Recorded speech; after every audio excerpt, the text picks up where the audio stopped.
Madara Uchiha is known as one of the most powerful ninja to ever exist, and just as Dragon Ball fans will ask, well, can he beat Goku? A lot of Naruto fans, they tend to ask, but can he beat Madara though, when it comes to Boruto characters? Well, if you haven't been keeping up with Boruto Naruto Next Generations or Boruto 2 Blue Vortex, then it might come as a surprise to you that there are indeed characters stronger than Madara. Join me in today's newest Naruto Explained video where we take a look at 5 of the characters in the Boruto era who are either stronger than Madara, which obviously this video will contain spoilers if you're an anime-only viewer of Boruto, so consider yourself warned. If we hit 3,000 likes on this video, I'll drop 15 Boruto characters stronger than Madara, which, yes, believe it or not, there are 15 Boruto characters who edge out Madara to varying degrees. Obviously, for this video, we'll be taking Madara at his highest point in the series, so we won't be using a live EMS Madara who fought against Hashirama, but instead, we'll be looking at Madara as the Ten Tails Jinchuuriki with both Rinnegan and the God Tree Absorb. That being said, we'll do a quick breakdown on how strong this version of Madara was in order to establish a baseline, since that Madara will be the floor we use to measure these characters against. We'll only do a quick breakdown of how strong this version of Madara is, since my video was Madara Uchiha really that strong goes into extensive detail on how strong each version of Madara was, which I'll leave linked in the description box for your convenience. So Jubie Madara is one of the strongest characters in the entirety of Naruto's 72 volume manga. Just his Rinnegan alone possessed so much chakra that Obito flat out said that despite having Hashirama cells to enhance his body, even he struggled to use one of Madara's eyes, saying that the chakra was so overwhelming it nearly drove him insane. This version of Madara has both the Rinnegan that he awakened as well as what the 4th Naruto databook calls 6 Pass Power, which that is the power that comes from having the chakra the 9 Biju. Benefits of this combination include having mastery of all 5 changes in chakra nature, a complete understanding of how all things chakra works, to a point as we saw when Naruto began using the powers, even the user doesn't fully understand how they do the things they do. They just do it off of instinct. Think of it like someone placed a USB into your skull and they downloaded all the data into your brain. 6 Pass Power also gives the user the power of flight and the truth-seeking orbs. With just one Rinnegan, Madara was shown being able to hold his own against 8th Gate Might Guy, surviving multiple high-level attacks while keeping track of people like Kakashi, Gaara, and Minato assisting during that fight, all while enduring attacks from Might Guy that could warp time and space around him and damage the base of the God Tree with their force. This same one-eyed Madara was stated by the Sages 6 Pass to be close to reaching Hagoromo's level of power. In context, Hagoromo was speaking about power, and this Madara then went on to gain another Rinnegan, which allowed him to produce Limbo clones, each as strong as the original Madara himself. And in the manga,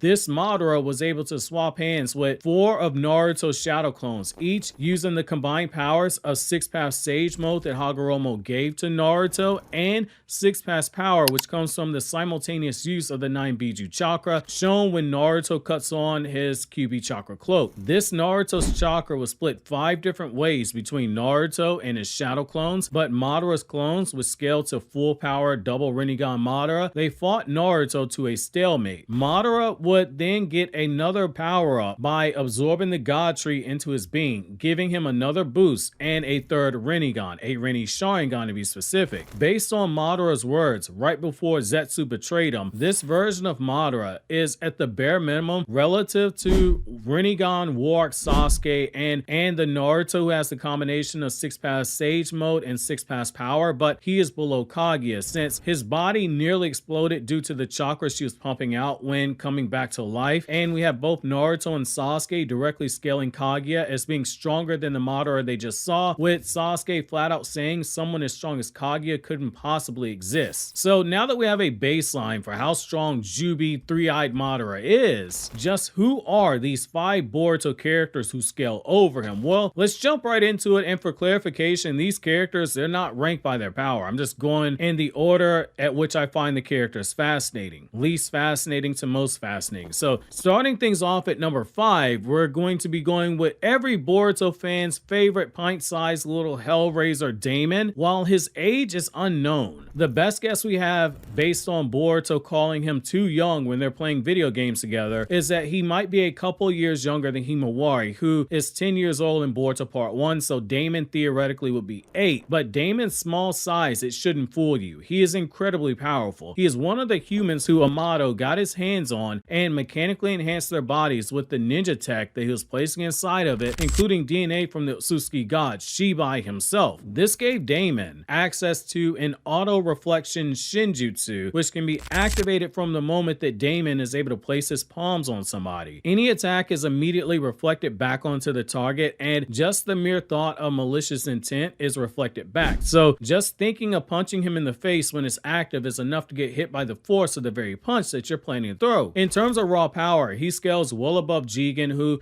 was strong enough that in Boruto's manga, it only took him 4 hits from a fully powered Jigen to leave Naruto unable to maintain his chakra mode and leave him near death. It took 3 hits to leave Sasuke near death, coughing up blood and freaking out because he barely had enough chakra to transport himself back to Konoha to Sakura, and when he did so, he appeared in front of Sakura in a near-death state. For someone like Daemon, that's incredibly impressive because it means that he also scales above adult Naruto and Sasuke, who have gotten stronger than they were when they fought against Kaguya, being strong enough that they bullied a fusion of 2 beings who Kaguya was afraid of facing, according to the Boruto manga, with it being stated that she was building an army to face them. This is also backed up in the Boruto movie novel, written by the former Boruto writer Ukyo Kodachi, which is also based on the script that Naruto series creator Masashi Kishimoto wrote, and in that script it specifically says that this is the group of people that Kaguya was afraid of, a duo even Kaguya could not defeat without an army. This is incredibly impressive when you use this by extension for someone like Daemon being stronger than the Jigen who beat Naruto and Sasuke in episode 204. We have further evidence of how strong this Daemon is because he's able to easily destroy Code, who has his limiters removed, which puts him above Jigen in power but below Ishiki. Daemon, during that time, he does confirm that Code is stronger than Jigen, but he isn't impressed by what he's seen. With less than a handful of hits, Daemon left Code so badly beaten that the guy had to run away with his tail between the legs, and worst of all, we learn in Boruto chapter 80 by Daemon's own words that he never had a fight at full power before, meaning there's a whole level of untapped power that he's never used, and the manga has implied that he has a second power that came from Shibai, just like his sister Ada, who was also one of those cyborgs that Jigen ordered to be destroyed because their combat capability exceeded his, which means that Daemon at full power might very well be stronger than Ishiki. Now at number 4, we're going to be going with the guy that we just mentioned earlier, which is going to be Code, particularly Code without limiters, or white-haired Code as some fans like to call him. As previously stated, this Code on multiple occasions has been stated to be stronger than the Jigen who beat Naruto and Sasuke in episode 204, but weaker than the Ishiki who Naruto and Sasuke faced in Boruto episodes 216 and 217, with episode 217 being when Naruto uses Baryon mode to push Ishiki to the brink of death and is unable to kill him. This Code without limiters, he is very powerful. Like Daemon, he too is a human who had his body mechanically engineered by Amato with ninja tech, and he too has the DNA of the Otsutsuki god Shibai himself, and he also has the Karma seal that comes directly from Ishiki, allowing Code to access a portion of Ishiki's chakra but not be able to be used for resurrection purposes. However, he doesn't have the same power that Daemon has. Instead, he has a power that works very similar to the flying Raijin Jutsu, this power being called the Claw Mark Shinjutsu. With Shinjutsu, they are the powers that belong to the Otsutsuki, which are considered to be the true versions of all ninjutsu we've seen in the series, with ninjutsu being called a cheap imitation of what the Otsutsuki Shinjutsu is. Code's claw marks are made up of his own blood, and they allow him to place markers anywhere on the battlefield and on people, with the markers being so small that the people marked by them don't even realize that they've been marked, as we see in Boruto 2 Blue Vortex chapter 1, where one of the Jonin that is with Kawaki didn't even realize he'd been marked until Kawaki told him. Once markers are set in place, Code is able to freely move between these markers, going long distances in only a matter of seconds, but it requires him to to physically enter into the claw marks themselves. He can send his attacks through the markers, allowing him to attack from long range. He can also pull people through the claw marks, making it easy to separate people from their allies or pull an unsuspecting enemy through the marker to a desired location. He can even place the markers on his own body to teleport away attacks, as we saw when Kawaki fired off a Ninja Tech Chakra Blast at Code during their fight in Boruto episode 290. And when he does this, Code is able to teleport the attack away to another location, very similar to Minato's jutsu, the Flying Raijin Guiding Thunder, which teleported the Bijudama of the Nine Tails and the 10 Tails both times that he used it. Even crazier, Code doesn't even need to use hand signs when using this power. It's as easy as him thinking about the markers and they get used, making him extremely dangerous to deal with in combat, and that's on top of his physical stats going above Jigen. At number 3, we're going to be going with 15-year-old Boruto. The very Boruto we see in Boruto 2 Blue Vortex. This Boruto is an absolute Chad in every sense of the word. During the 3-year time skip between Boruto and Boruto 2 Blue Vortex, he spent 3 years training directly underneath Sasuke for 1 year, when he learned everything from Sasuke's sword techniques to every jutsu Sasuke knew except for the Chidori, since Boruto lacks the Sharingan, which is required to safely use this jutsu. After Sasuke fell in battle against Code, Boruto went from being a rogue ninja on the run to training directly under Kashin Koji, where he learned and created multiple techniques with Kashin Koji's help. For instance, he mastered the Purple Lightning Jutsu created by Kakashi,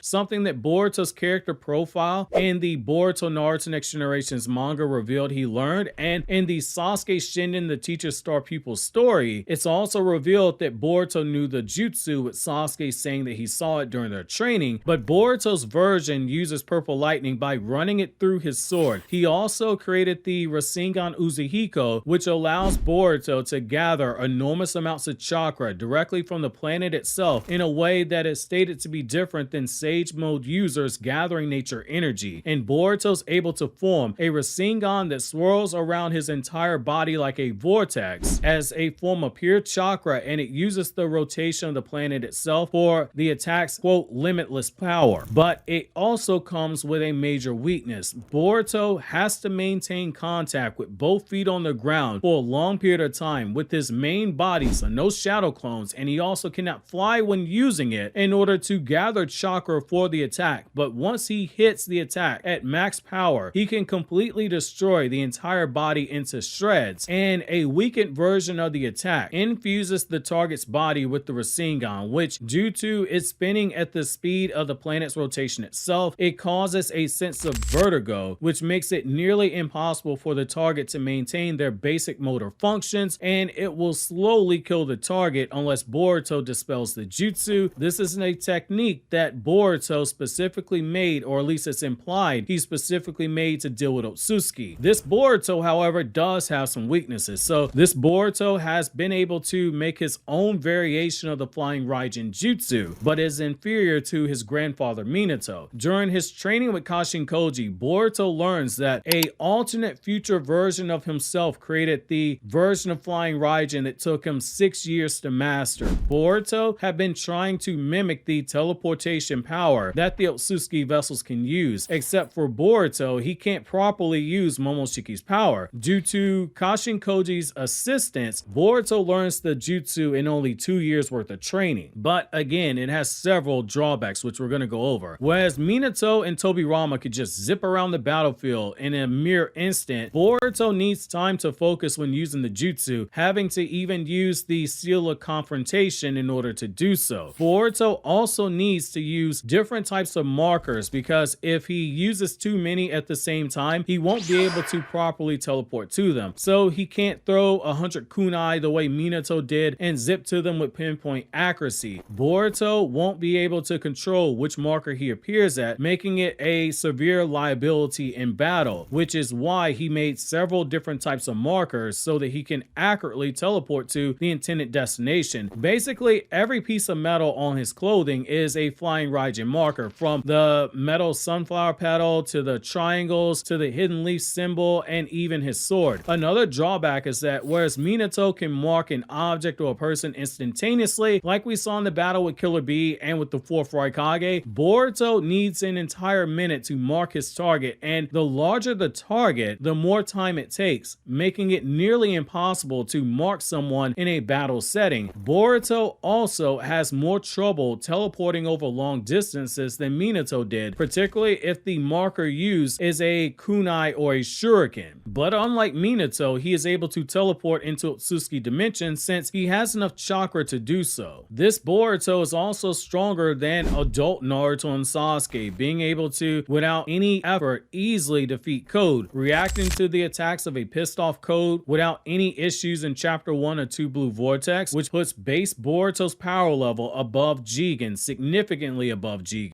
He was also able to casually knock Kawaki onto the ground with a single punch, despite Kawaki being one of these beyond Jigen level fighters, with Kawaki taking a hit from Boruto and immediately viewing him as being strong enough that he needed to use stage 1 of his Koma Seal to fight back, and this being Kawaki, who has had 3 years to master the power of Ishiki Otsutsuki as well, now having a fully matured Kokugan Eye, which is going to be the dojutsu that Ishiki has that is patterned after the Dharma Wheel from Buddhism. Now, at number 2, we're going to be going with the current antagonist of Boruto 2 Blue Vortex, which is going to be Jura. He's the humanoid version of the Ten Tails that was kept inside of Ishiki's dimension. When white-haired Code used his claw mark Shinjutsu to break apart the Ten Tails' main body and infuse his chakra into it, it led to the creation of his Ten Tails army, which are called Claw Grimes, and this ultimately led to the creation of Jura. Unlike the other Shinju, who are made up of the chakra of the people they bidden, so people like Sasuke and Moegi, Jura is based off of the original Ten Tails body itself. He is the Ten Tails with a human personality. As Boruto tells us in Boruto 2 Blue Vortex chapter 6, Code played God and he found out the hard way what happens. Code's chakra plus the Koma Seal that Code got from Ishiki are directly responsible for Jura's creation, with Boruto stating, quote, he's not an Otsutsuki but has Koma that came from Ishiki. That in of itself is an aspect of Otsutsuki. It's not surprising if it has any influence, end quote, which Jura later confirms Boruto's theory when he tells Code in chapter 15 that the awakened Shinju, himself included, owe their existence to Code himself. Jura is powerful enough that in almost every single timeline that Kashin Koji saw, using the power he got from Shibai called 10 Directions, Kashin Koji saw Boruto encounter Jura, and every time it resulted in Boruto dying, despite Boruto being as strong as he was. Jura, with only 2 highly suppressed hits, was able to do more damage to Kawaki than base Boruto ever was, which lines up with Kashin Koji's statement. Whereas 1 hit from a suppressed Boruto left Kawaki winded and thinking he needed to use stage 1 Koma just to fight that Boruto, Jura saw Kawaki in stage 1 Koma, and with only 2 hits sent Kawaki flying all the way across the village into a water tank, and he left Kawaki unconscious for several minutes. He is powerful enough that every time Boruto has seen him, Boruto hasn't even attempted to fight back. He just runs on sight. Jura's chakra control is also really insane, being able to take a Biju Dama and compress it down to the size of a bullet, which is by compressing the high volume of chakra, you make it exponentially stronger, and Jura is able to shoot it off from his Rinnegan like a sniper rifle as far as several dozens of miles away. With enough accuracy, he was almost able to kill Boruto. Boruto at the time was several dozens of miles away, located in the middle of the Hidden Leaf Village, and Jura just barely missed a vital spot when he did so, and he was about to kill Boruto before on a whim he left after speaking with another Shinju called Mamushi. Finally, at number 1, we have Baryon Mode Naruto. So Baryon Mode Naruto, he's just him. When Naruto went into this form, Kurama tells him that normal Kurama mode and 6-path Sage mode is different. It's described as being a power on a different level because it consumes chakra from both Naruto and Kurama to produce a new type of power that is described in the manga as nuclear fusion, but it results in the impossible happening, which is the death of Kurama, despite Kurama being pure chakra that should not die. But due to the form literally consuming Kurama as an essence, it is a fair trade-off for the buff that he gets. Now, Naruto went from begging Ishiki to not slap the ramen taste out of his mouth to bullying Ishiki when he first goes into this form, requiring the most careful focus of concentration in a near zen-like state to maintain. While Naruto could only afford to solely focus on taijutsu in the manga, in the anime version of the fight, Naruto is able to make a Rasengan. Attacks that were previously too fast for Naruto now move in slow motion due to how locked in he is, and when Ishiki attacks Naruto with his chakra rods, he gets a buff to his visual perception because he's able to snatch them out of midair and deflect them like nothing, with Sasuke being shocked because even with his Rinnegan and Sharingan, he was struggling to follow those movements of those chakra rods. For Burial Mode Naruto, for most of that fight, he's dominating Ishiki, though in the manga that fight's a lot closer than the anime portrays, and it isn't until Naruto's form begins to wear off that Ishiki begins to regain control of the fight and eventually stomp Naruto out of Burial Mode altogether. This is impressive when you realize that Kaguya, someone with numerous instant kill jutsu, never wanted to fight Ishiki in a head-to-head battle, instead preferring to attack him when his guard was lowered, because as the higher ranking of the two, Ishiki would never suspect his subordinate of betrayal. Ishiki is also several times stronger than the fusion of the two beings, who we again learn in the Boruto manga and in the Boruto movie novel. Those two beings, being Momoshiki and Kinshiki combined, are who Kaguya was building the Zetsu army to fight against, which her plan to defeat them could have worked using the Zetsu army, video coming soon. And even in the anime, when a Kaguya, after she ate the chakra fruit, is talking to her son, she pictures the trio of Momoshiki, Kinshiki, and Urashiki in their base forms coming to kill her, and Hamura says he sensed a great fear in Kaguya when they fought because she was thinking they were coming to kill her. Which, to learn more about why Kaguya was afraid of this duo of Momoshiki and Kinshiki, using multiple canon sources that explain to you why, you'll want to click here on the left for that video. And if you want to see how well Sasuke does as an adult against three-eyed Madara, you'll want to click here on the right to check out that video as well. And remember to subscribe for more Naruto and Boruto content, and press the like button so we can hit that 3,000 like goal for the video breaking down the 15 Boruto characters stronger than Madara.